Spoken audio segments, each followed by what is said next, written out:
بسم الله الرحمن الرحيم الحمد لله رب العالمين والصلاة والسلام على أشرف الأنبياء والمرسلين نبينا محمد وعلى أهله وصحبه أجمعين أما بعد. Salam alaikum wa rahmatullahi wa barakatuh tout le monde, j'espère que vous allez bien. Nous faisons aujourd'hui le cours numéro 26, numéro 2 de la Sira. Dans le cours précédent, nous parlions des différentes phases politiques de l'État islamique du prophète Mohammed sallallahu alayhi wa sallam. Et donc je vous disais que le cheikh Yassir Qadhi dit que c'est une minorité qui pense que les phases précédentes doivent être abrogées et que la vaste majorité des savants islamiques pensent qu'on a la flexibilité d'aller d'une phase à l'autre selon ce qui est propice et opportun et raisonnable dans le contexte pour les musulmans d'une certaine époque à un certain endroit. Alhamdulillah, notre religion nous donne des options politiques variées. Et c'est une différence essentielle entre le cheikh Yassir Qadhi et d'autres groupes religieux à travers le monde qui n'ont qu'une seule vision pour la Oumma dans son entièreté. Peu importe où tu te trouves, ils n'ont qu'une seule vision pour la Oumma qui doit s'appliquer pareil. On peut aller un peu plus loin en citant ces groupes. Par exemple, nous avons Ikhwan, Jamati al-Islami ou Hizbat Ahli. Tous ces groupes-là ont une seule vision de la Oumma, peu importe la vision qu'ils prônent, sans entrer dans le détail, mais pour être consensuel, disons que ces visions-là manquent de sagesse, de connaissances académiques, de précision académique, parce qu'il semble quand même assez naïf d'avoir une seule position pour la Oumma tout entière, où qu'elle soit. Chaque groupe, selon le cheikh Yassir Qadhi, donc doit regarder sa situation, parce que le Pakistan, l'Algérie, l'Égypte ou la France ou les États-Unis, les musulmans dans ces environnements-là ont des réalités politiques différentes dans chacune de ces situations, dans chacun de ces États. Donc, les réalités politiques font que le climat politique a tellement de variantes que si nous gardons et nous appliquons la même vision pour tous les musulmans du monde entier, ça semble assez déraisonnable. Et d'ailleurs, rappelons-nous que le prophète sallallahu alayhi wa sallam avait une position pendant l'ère de Médine et que les musulmans d'Abyssinie étaient toujours sous leur pacte avec Najashi. Je dirais juste cela. Là où à Médine on cherche à établir l'État islamique, en Abyssinie on souhaite juste vivre en paix et pouvoir prier à Allah tout simplement, normalement, comme bon leur semble. Donc à Médine c'était la survie de l'islam tout court, pas même l'État islamique, juste la survie de l'islam. Et bien sûr, tous les groupes dont nous avons parlé ont certaines positions qui sont justes, ils ont un bien fondé, et parfois, comme tout être humain, on peut faire des erreurs. Nous avons d'ailleurs le hadith qui nous parle de la conversation de Shaitan avec le prophète sallallahu alayhi wa sallam, où l'on voit comment Shaitan essaie de dérouter, si vous voulez, les savants ou de les occuper sur des positions qui ne sont pas tout à fait essentielles ou dans des discussions qui ne sont pas non plus très essentielles. Donc de toute façon, tout le monde peut faire certaines erreurs et le cheikh Yassir Qadhi, lui, prône le dialogue et il dit que chaque État, chaque pays devrait revoir la Sira. Donc les savants de ces pays devraient réétudier la Sira avec un nouveau regard et selon les circonstances du pays. Parce que la Sira est une source d'inspiration. C'est pour ça qu'elle est là et c'est pour ça qu'elle a été préservée en tant que telle. Les sources que nous avons sont extrêmement authentiques et nous avons beaucoup de chance de les avoir. Et donc même si ce n'est pas immense en termes de volume, l'essentiel a été conservé. Et donc c'est une inspiration, un modèle qui nous permettra toujours de mieux vivre, nous musulmans, car le prophète sallallahu alayhi wa sallam est le modèle de tous les musulmans. Donc chaque groupe de savants musulmans dans chaque pays, bien sûr pas les musulmans lambda qui se lèvent pour dire je suis un savant, non. Ceux qui ont vraiment étudié, qui devraient retourner au Coran, à la Sunna et retrouver les pratiques qui pourraient s'appliquer pour nous. Nous l'avons dit plusieurs fois, le modèle le plus proche pour nous, c'est celui des musulmans d'Abyssinie. Pour ceux qui sont dans un pays non islamique, et eux n'avaient pas d'autre agenda politique que de vivre en paix, de ne pas être persécutés. Donc le but c'était pas de renverser Najashi, mais c'était juste de pouvoir prier Allah. Donc le point le plus important ici, c'est que les musulmans d'Abyssinie ne sont pas en Abyssinie pour s'opposer au statu quo. Ils y sont exactement pour prier. Et uniquement pour prier en paix. Donc dans sa vision, Yassir Qadhi, aux musulmans de France de s'occuper de leur islam en France, et pareil en Pakistan, pareil en Australie. Bien sûr, il y a une incidence pour la Oumma tout entière, des moments où elle doit venir et où elle doit s'unir, où ces questions touchent toute la Oumma, par exemple ce que vous avez en ce moment dans le conflit israélo-palestinien, ou pour les Ouïghours en Chine qu'on oublie tellement, subhanallah, ou pour les Rohingyas au Bangladesh et au Myanmar, en Birmanie. Et donc, bien que nous ne vivions pas dans ces pays-là, leur réalité, nous ne la connaissons pas, donc, mais quand même, dans l'oppression, ce sont des combats pour une Oumma tout entière. Mais dans notre quotidien, le quotidien s'applique, certaines questions s'appliquent uniquement à notre quotidien. Et les réalités sont différentes dans chaque pays. Donc, voilà sa proposition. Il faut ici souligner qu'on ne connaît pas vraiment la réalité politique d'autres pays. Par exemple, à ce moment-là où je fais le cours la première fois, on a l'imam Diko au Mali, on a Daesh qui s'installe dans le Sahel. Et nous n'avons pas ces réalités. Donc, nous ne vivons pas là-bas. Donc, nous ne les connaissons pas. Donc, on ne sait pas vraiment quelle phase politique appliquer, bien sûr. Et ce qui peut être bénéfique aux musulmans de France ou à ceux qui écoutent ce cours, en France, en Europe, en Occident, au large, ce qui est très intéressant, c'est que ce cours, la première fois que le prof le fait, Yassir Kazi le fait, il se passe sous l'ère Sarkozy. Et la veille de ce cours, c'est en 2014, le président Nicolas Sarkozy, il fait un discours en France en disant qu'il y a trop d'immigrés en France. Comprendre, il y a trop de musulmans en France. Les immigrés, en vaste majorité des Noirs, des Arabes, pour la grande majorité musulmans. Et la question qu'il se pose à ce moment-là, c'est qu'est-ce qu'on peut y faire? Qu'est-ce qu'on peut faire de ces immigrés musulmans qui viennent, entre guillemets, qui nous envahissent? Et juste cette phrase, qu'est-ce qu'on en fait, nous renvoie à ce discours dans les années 20, les années 30, où on disait il y a trop de juifs en France, qu'est-ce qu'on fait? Et donc on sait ce qu'ils en ont fait. Et donc ces questions-là, elles sont essentielles. Il ne faut pas qu'on les occulte, il faut vraiment qu'on s'engage, qu'on se les pose, il faut vraiment qu'on se mobilise et qu'on se coordonne. Un peu plus récemment, lorsque je refais ce cours, donc je pense que c'est en 2021, en 2022, la campagne présidentielle qui se prépare, il y a Emmanuel Macron qui est face au Le Pen pour la réélection, et il fait un discours avec des accents loi sécuritaire, loi contre le radicalisme. Et là, on se met dans toute la France à fouiller et à fermer les lieux de culte musulmans, les boucheries halal, les écoles, tout ce que vous voulez, tout ce qui a l'air d'être plus ou moins musulman, forcément pour faire gagner des voix. Et vraiment, les Corans sont jetés par terre, les femmes, les enfants bousillent. Et la question se pose à ce moment-là, et elle revient, là, je vous fais ce cours en 2024, mais c'est une question qui ne cesse, qui est toujours permanente dans le débat français, en tout cas, de savoir qui est un bon musulman, qui est celui qui est radicalisé ou pas. Et donc je me dis, comment est-ce que quelqu'un qui ne connaît rien à l'islam et non à la soumission d'Allah, tout simplement, le fait qu'on se soumette totalement, nous, notre âme, en notre entièreté, nos vies à Allah, quelqu'un qui ne comprend pas ça, comment il peut venir avec et dire toi tu es un bon musulman et toi tu n'es pas un bon musulman? Est-ce qu'ils ont un baromètre? Est-ce qu'ils ont un moyen de mesure quelconque? Ça serait quand même très intéressant de savoir.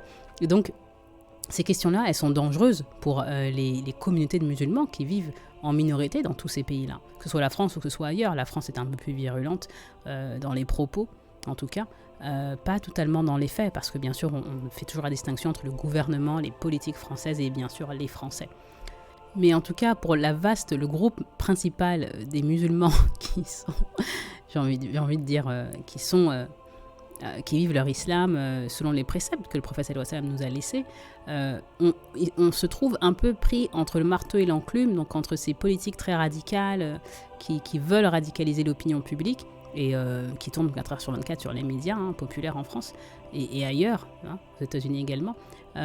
Et il y a d'autre part ces groupes ou ces plateformes qui recrutent des jeunes un peu moins avertis, on va dire des jeunes ou des jeunes récemment convertis, des musulmans un peu moins informés et un peu plus fragiles, qui vont se laisser prendre au piège, si vous voulez, de ces groupes qui prônent la violence, une violence que nous trouvons anti-islamique.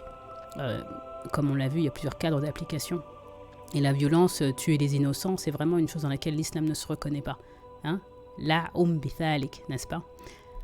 Donc, vraiment, au lieu d'aller saccager les lieux de culte, alors que la plupart de l'éradication en plus se fait sur Internet ou sur des réseaux de messages encryptés, tout ça pour montrer qu'on fait une chasse aux musulmans, c'est très triste. Et les musulmans, dans chaque groupe devrait se mobiliser. Donc ça devrait nous interpeller. Et bien sûr, ça commence avec le CCIF, maintenant le CCIE, avec Marwan Mohamed, avec plusieurs associations, alhamdoulilah.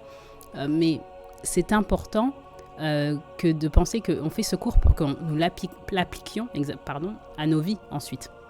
Et la sira, c'est ce qui nous amène à être de meilleurs musulmans, mais également à préserver nos droits, revendiquer nos droits et à pouvoir s'épanouir. Si on se contente de rester sur le côté, de regarder, de se dire ça passera, ce sont juste des cycles électoraux, on se rend compte quand même que dans la narration, c'est de pire en pire, et donc cela crée un danger. Donc nous devons choisir les options politiques que nous avons sur la table, et encore une fois, ce sont les savants politiques, les savants musulmans qui le font, pas le musulman lambda, mais ils le font, et ils s'occupent, les musulmans de France, de savoir comment est-ce qu'on met en œuvre notre religion. Est-ce que c'est aux structures musulmanes d'établir un cadre de l'islam en France? Est-ce que c'est à elles de le faire en accord avec les savants? Quelque chose un cadre qui ne dénature pas nos pratiques, bien sûr. Et c'est une question que tous les musulmans doivent se poser, et ils doivent également proposer cette réflexion à nos structures. Alors en France, on n'a pas beaucoup, ça grandit, il y a des centres islamiques qui commencent, mais c'est pas comme aux États-Unis où il y a vraiment des institutions, il y a des grands centres islamiques, il y a vraiment une mobilisation, enfin ils sont vraiment très organisés. En France, ça se fait de plus en plus, c'est naissant, en Belgique et dans les autres pays francophones, en Europe je ne sais pas trop, mais en tout cas, ça serait bien ça serait bien vraiment d'essayer de se mobiliser. Et que même si nous avons que l'imam du quartier qui se contente de faire la prière, qui fait son prêche et qui rentre chez lui, on peut se mobiliser à travers des organisations comme le CCIE. Et ce que je vous encourage à faire, d'ailleurs, je pense que tout musulman de France ou d'Europe devrait y adhérer. Je ne fais pas de publicité pour eux, on ne me paye en aucune façon. Seulement, c'est important de se mobiliser derrière une association, une organisation qui porte notre voix et qui œuvre pour la préservation et l'application de nos droits à tous. CCIF, c'est le collectif contre l'islamophobie en France et maintenant contre l'islamophobie en Europe.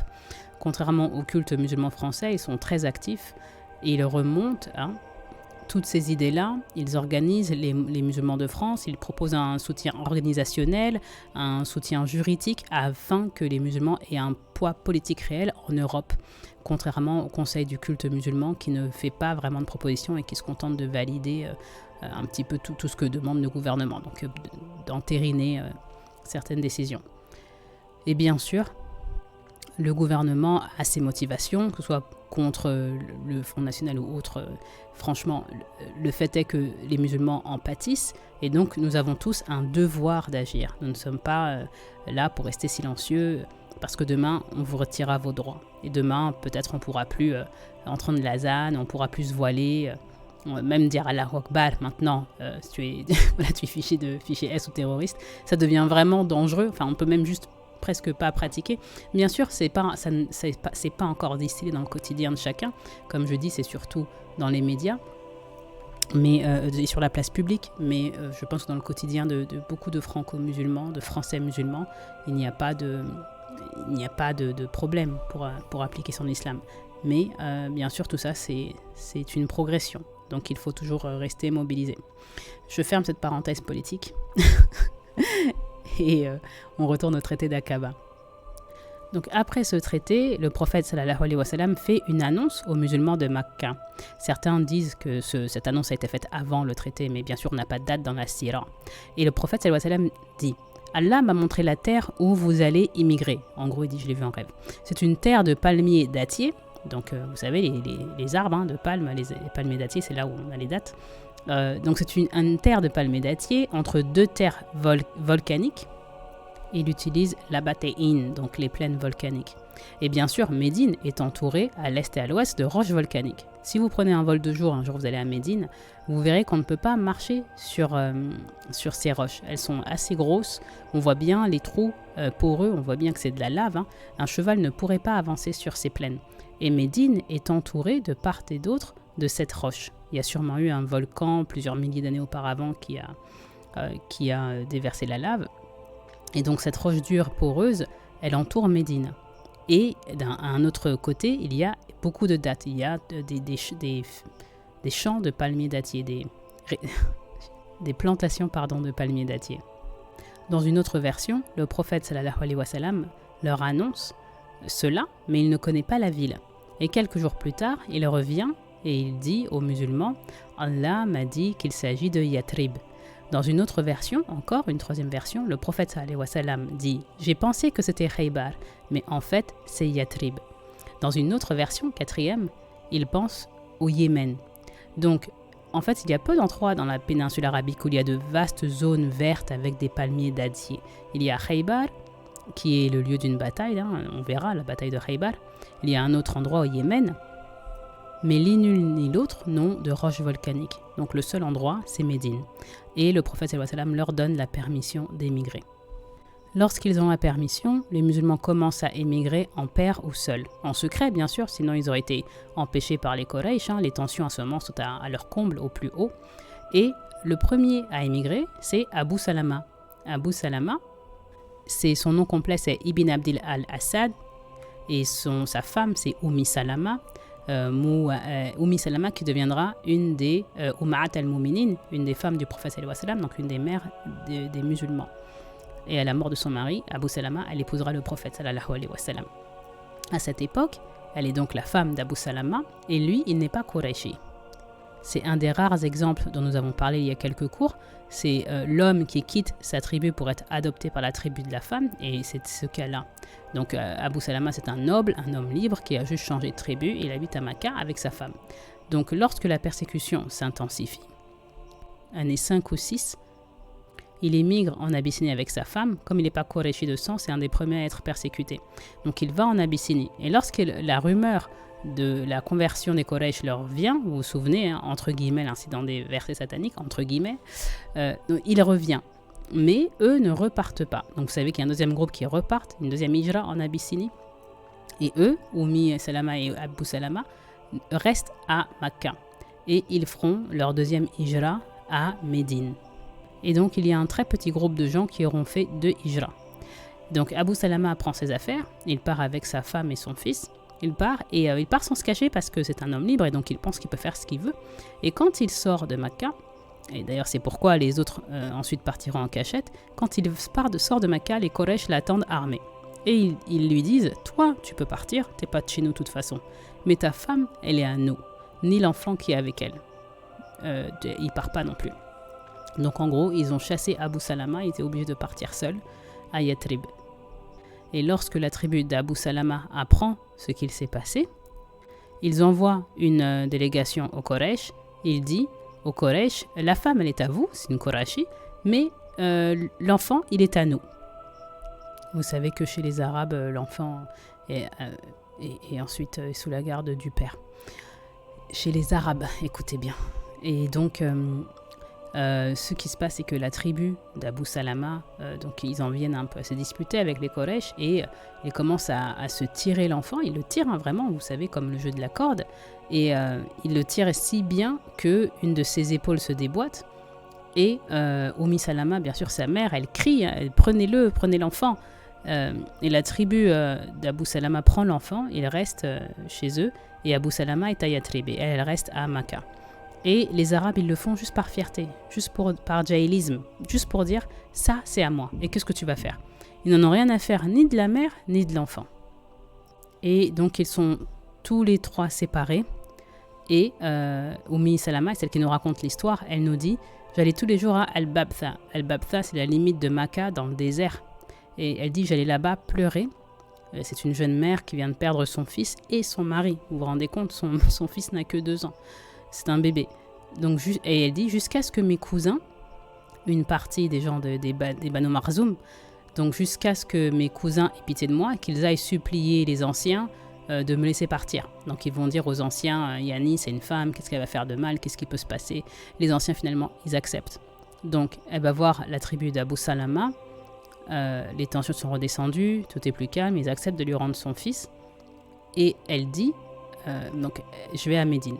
Donc, elle avance, elle va à Médine, elle prend son fils par la main. Et ils avancent seuls dans le désert, ils marchent. Rendez-vous compte, elle est seule avec son fils dans le désert. Et elle place tawakkul en Allah. Tawakkul Allah, elle dit, lorsque je suis arrivée à Tan'im, c'est vers Masjid Aïcha de nos jours. Elle dit, j'ai rencontré Uthman ibn Talha, un Qurayshi qui n'est pas musulman, et il rentrait d'une expédition. Il me voit seul avec mon fils à Tan'im, et bien sûr c'est dangereux, ils sont loin de la ville, elle est seule avec un enfant, donc il y a des prédateurs, il y a des loups, il y a tout ce que vous voulez, des voleurs, tout ce que vous pouvez imaginer dans le désert. Et Uthman lui demande, qu'est-ce que tu fais? Elle lui dit, je vais chez mon mari. Et il lui dit, tu y vas seul? Oui, j'ai Allah Azawajal avec moi. Et il lui dit, Wallahi, tu partiras pas seul. Et elle dit, Salama, je ne pense pas qu'il y ait un homme plus noble et plus doux que Uthman ibn Talha. Il dit, il a marché tout le chemin de Makkah à Médine, sans jamais m'adresser la parole. Il nous a mis sur le chameau et lui, il marchait.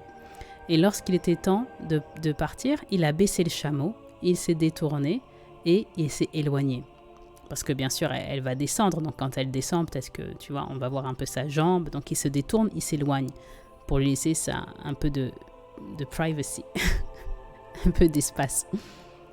Et pour dormir, elle dit, il nous mettait sous un arbre et lui dormait près du chameau.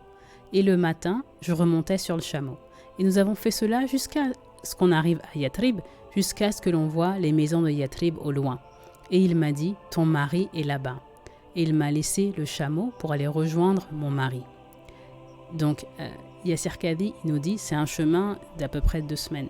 Donc, on a vu dans notre cours que c'est à peu près 10 jours. Donc, c'est au moins minimum 10 jours à pied. Et au retour, il n'a pas de chameau, il rentre à pied. Et il est païen, vous voyez, il n'est pas musulman. Mais c'est ce genre de comportement, ce genre de harlak qui se fait récompenser. Et d'ailleurs, il se convertit, c'est un des tout derniers à se convertir, juste avant Fatih Makkah. Il se convertit avec Ammar ibn al-As et Khalid ibn Walid. Et c'est une grâce, bien sûr, parce que Allah nous dit que ceux qui se convertissent avant Fatih Makkah, ils ne sont pas au même niveau que ceux qui se convertissent après.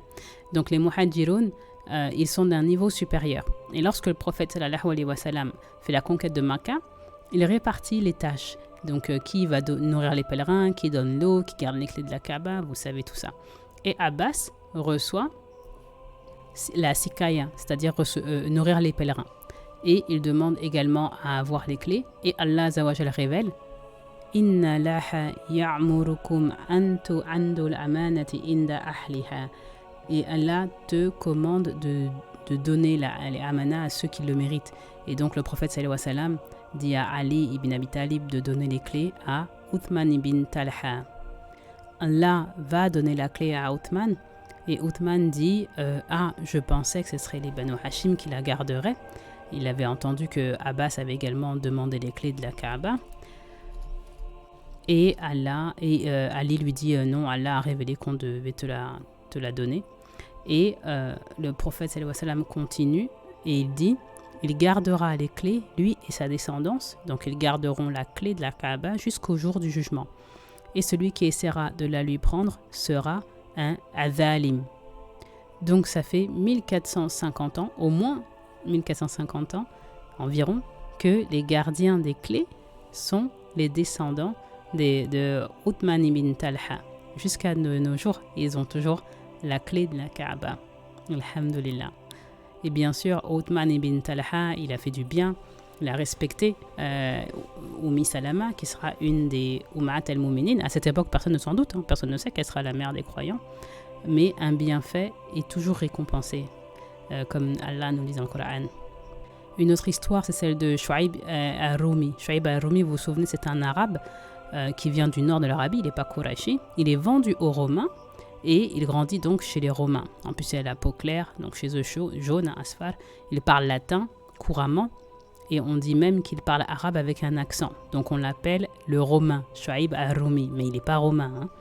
Et donc, Shu'aib al-Rumi, à un certain moment, il est revendu esclave dans la tribu de Abdallah ibn Judan, un des Quraysh, Abdallah ibn Judan, un cousin éloigné de Aïcha. Et il y travaille chez lui jusqu'à ce qu'il gagne sa liberté. C'est un concept qu'il y avait dans la Jahiliya, donc l'esclave peut travailler jusqu'à ce qu'il regagne sa liberté. Et en fiqh islamique, en droit islamique, un esclave a le droit de devenir libre s'il le désire. Et ça s'appelle ikataba. Ikataba, c'est un contrat avec lequel il peut travailler et racheter sa liberté, et le propriétaire n'a pas le droit de s'y opposer s'il est pieux et sincère. Et donc, Shuaïb accède à la liberté, il est très intelligent, je pense que son ancien maître le fait manager de son business, donc, et il devient en parallèle commerçant. Et à Makkah, il avait un petit commerce et il se débrouille bien. C'est un des premiers à se convertir. Son ami le plus proche, c'est Ammar ibn Yasir. Ammar, bien sûr, le fils de Yasir et Soumaïa. Et dans la Sira, Ammar et Shuaïb sont toujours ensemble. Toujours ensemble. Vous avez beaucoup de riwayat où ils sont ensemble. Donc Shuaïb décide de partir. Il fait l'hijra. Il essaie de partir en cachette. Mais vous savez, la nouvelle se répand. Il y a des préparatifs qui nécessitent de l'eau, des chameaux, la nourriture, la bête. Donc c'est dur de partir en cachette. Donc ça se sait, la nouvelle se répand. Et lorsqu'il part, une des milices des Quraysh l'entoure alors qu'il est juste en dehors de la ville. Il est armé, il prend son arc. Il dit « J'ai 40 flèches de disponibles. Et wallahi, aucun d'entre vous ne me touchera tant que je n'aurai pas épuisé mes flèches. » Il était connu pour être un très bon archer. « Ensuite, voici mon épée. Et adviendra que pourra de vous. » Et les Quraysh commencent à penser, ils préfèrent leur vie, bien sûr. Ils ne veulent pas que Shuaïb y parte, mais quand même, ils préfèrent leur vie. Mais quand même, Shuaïb, il est seul face à ce groupe. Donc, il est en position quand même de faiblesse. Et il leur dit, Shuaïb, et si je vous dis où est cachée ma fortune, est-ce que vous me laisserez partir? Et ils disent oui. Donc, il passe un dia avec les Quraysh. Il leur dit, c'est enterré là, là, là. Bien sûr, il n'y a pas de banque. Hein. Tu ne peux pas partir avec ton argent, tu le caches quelque part. C'est physique. Tu fais 10 pas à gauche, après cet arbre, 5 pas à droite, et c'est comme ça. C'est la chasse au trésor. Donc, il leur dit où est enterré l'or. Et bien sûr, il leur dit pour de vrai, parce que s'il leur ment, eh ben, ils peuvent le rattraper. Il n'y a que en quelques jours. Hein. Et donc, il s'en va. Il a tout laissé. Il avait juste sa chemise sur son dos. Il a tout laissé pour faire l'hijra. Il a tout laissé. Ils lui ont dit, tu donnes ton chameau, tu donnes tout. Donc, il a tout donné. Et il va à pied de Makkah à Médina. Il n'a pas à manger. Il arrive en rampant à Yatrib. Il est à bout. Et dès qu'il arrive, le prophète sallallahu alayhi wa sallam le sourit parce qu'il se trouvait là-bas, à Quba, si je ne me trompe pas. Il lui enlève la poussière du visage. Il lui sourit à Shuaïb al-Rumi. Et il lui dit, Allah a révélé un ayat dans le Coran compatissant envers ses serviteurs. Donc Allah dit en parlant de lui, il en est qui rachète sa liberté de culte à la recherche de l'agrément d'Allah. Alhamdulillah. C'est pourquoi le prophète sallallahu alayhi wa sallam, lorsqu'il le voit, il lui dit, tu as fait un commerce qui était profitable. Tu as fait un commerce qui était profitable. Il lui dit à deux reprises. Il lui dit, Ya Abel Yahya, c'est sa kunya, son fils c'est Yahya, donc Ya Abel Yahya, Ya Rabbiya Tijara, Ya Rabbiya Tijara. Donc ta transaction est couronnée de succès, ta transaction est couronnée de succès. Sans que Shuaïb lui dise quoi que ce soit. Le prophète sallallahu alayhi wa sallam lui dit cela. Et Jibril alayhi salam informe le prophète. Une dernière histoire, c'est celle de Omar ibn al-Khattab. Donc pas Omar lui-même, mais les compagnons qui partent avec lui. Omar ibn al-Khattab, ils partent avec Ayash ibn Abi Rabiha et Hisham ibn al-As. Hisham ibn al-As, c'est le frère de Ammar ibn al-As dont on vient de parler.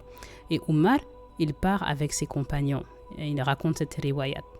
Donc ils se mettent d'accord pour se rencontrer dans une vallée, à tel endroit, à tel jour, telle date. Et ils se disent, on partira à l'aube, et celui qu'on ne voit pas, on en déduira qu'il s'est fait arrêter. Donc le jour du départ arrive, et Hisham n'est pas au rendez-vous. Et donc Omar et Ayash, ils partent.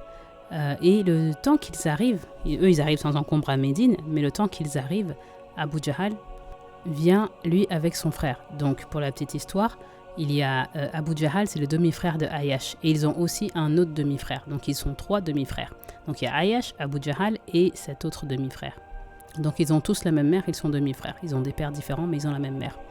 Donc eux, ils vont voir Abu Jahal et son frère, et ils vont voir Ayash. Ils arrivent de Makkah, et ils lui disent qu'après son départ, leur mère, elle refuse de manger, elle refuse de boire, elle a des poux, elle a plein la tête, elle s'est mise au soleil, et elle dit qu'elle va y rester jusqu'à ce que son fils revienne. Donc ils en rajoutent, ils en mettent des montagnes, ils en mettent des couches. Ils racontent tellement d'histoires qu'au final, Ayash se laisse avoir. Son cœur s'adoucit pour sa mère, normalement. Et il dit à Omar ibn al-Khattab, je vais prendre soin de ma mère et je reviens. Omar ibn al-Khattab, il lui dit, c'est un piège, n'y va pas. N'y va pas. Si elle a faim, elle peut manger. Si elle a soif, elle peut boire. Et si elle a des poux, elle peut se soigner. T'as pas besoin d'y retourner. Et Ayash lui dit non, je veux être un bon fils et je veux aussi en profiter pour récupérer mon argent que j'avais laissé là-bas. Et maintenant qu'on est installé ici et qu'on a sécurisé notre place à Yatrib, je vais aller chercher mon argent. Et Omar lui dit, c'est pour l'argent, je vais te donner tout ce que tu as perdu, je vais tout te donner. Et Ayash, il insiste pour partir. Et Omar lui dit, prends mon chameau, il est plus fort et il est plus rapide que le leur. Si tu vois une trahison de leur part, reviens vite à Médine. Et donc, Omar, il lui donne son propre chameau. On l'a déjà dit, hein, un chameau, c'est un vrai bien. C'est comme une maison, c'est 45-50 000 euros.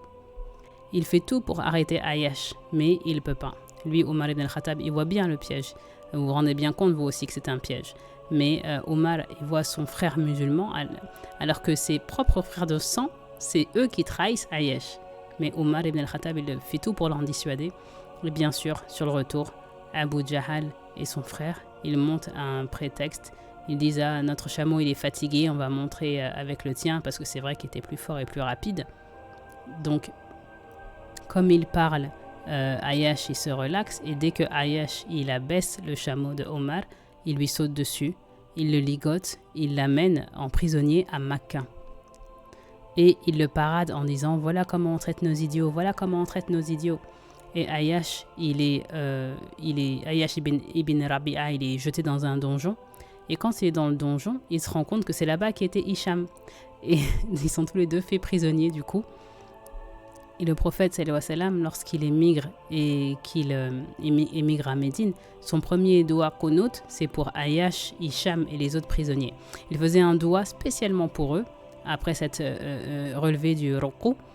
Donc quand il se relève, il lève les mains au ciel et il fait un doua qunut et il dit « Oh Allah, sauve Ayash, oh Allah, sauve Hicham, oh Allah, sauve les mustada'afin, oh Allah, punis les Quraysh » et ainsi de suite, et ainsi de suite. Il était vraiment préoccupé par le sort des prisonniers restés à Makka. Le prophète sallallahu alayhi wa sallam demandait presque tous les jours à la Sahaba qui est volontaire pour aller sauver Ayash, qui est volontaire pour aller sauver Ayash, qui est volontaire pour sauver Ayash et Hicham. C'est-à-dire aller dans la gueule du loup, parce que bien sûr, tu es seul, tu vas en terre ennemie, donc tu as très peu de chances de revenir. Et personne n'y va, bien sûr, personne ne dit oui, jusqu'à ce que Al-Walid ibn Walid, c'est le frère de Khalid ibn Walid, son frère aîné. Lui est musulman, l'autre pas encore.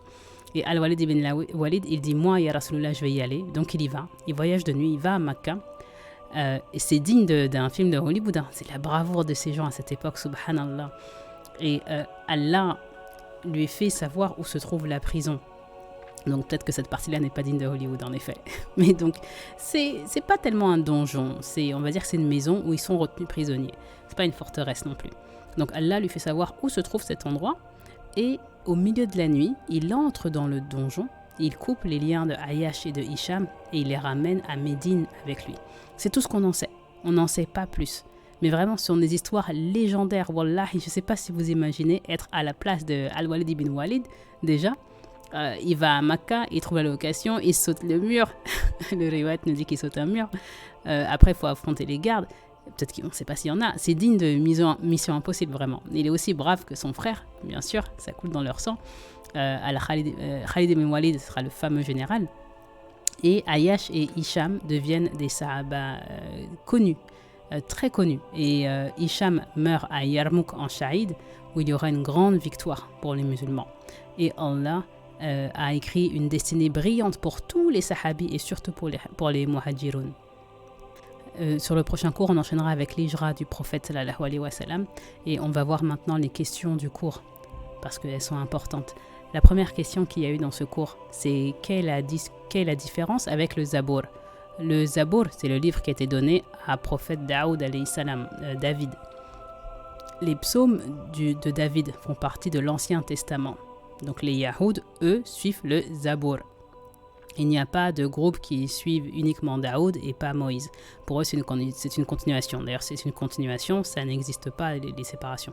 Ceux qui suivent Moussa suivent aussi Daoud. Donc, les Yahoud suivent les psaumes de David et les chrétiens choisissent ceux qui veulent des psaumes. Ils gardent une partie, ils enlèvent l'autre. Ils gardent ceux qui veulent ou non du Zabour.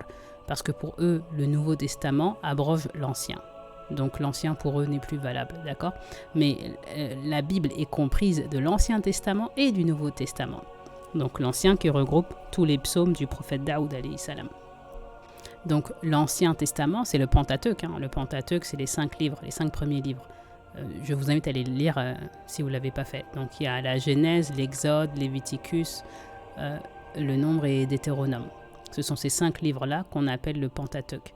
Et il y a aussi les psaumes de David. Et c'est la partie la plus poétique de l'Ancien Testament, sont les psaumes, la partie qui est chantée. Souvent, ce que vous entendez chanter, ce sont les psaumes de David.